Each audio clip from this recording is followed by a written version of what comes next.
带去读唐诗。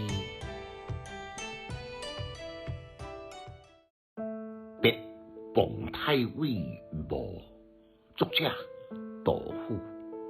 他乡复兴役，驷马别孤魂。军队无间土，地空有断魂。对棋背社虎，拔剑灭雌军。唯见莲花落，莺啼送客门。简介：这首是西元765年，办馆呢已经别过2年了。杜甫利用到农林来办公室完毕的专行前来制定。他乡复兴役，驷马别孤魂，就是讲伊伫远乡来临职，尽管公事繁忙，抑阁是专程前来拜见，以表生前的情谊。军队无间土，地空有断魂。想起了办馆3年被肃宗的大相，可以含冤屈辱。好佳在大宗登基了后呢，马上就办事要调伊入京来重用。哪会知世事无常，办馆呢竟然变出伫半途的龙舟。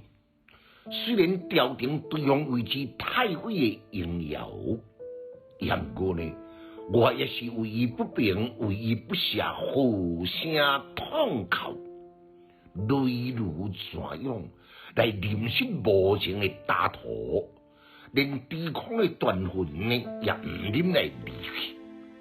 吊这只有这款的精神，确实令人禁不住为留下动情的热泪。对棋背社虎，拔剑灭雌军。这联呢是借用2段的典故。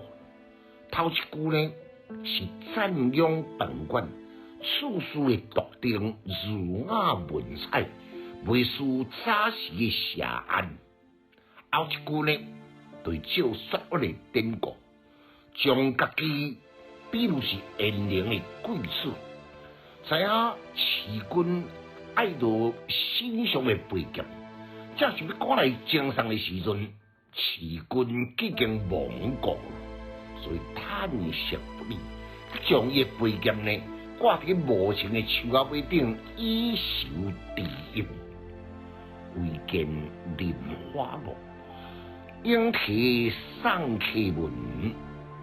像那无情的莲花，一蕊一蕊来落落土，就敢若像哀伤落泪。迄个鹰仔鸟伫咧啼叫的声音，敢若亲像送客音乐断人感动。收回这2句，迄个音乐的氛围深沉的哀伤，极我来唱出高龄人的无地，甲高龄人吊客凄凉。读诗的囡仔白学歹，有气质，够文采。读诗快乐哦！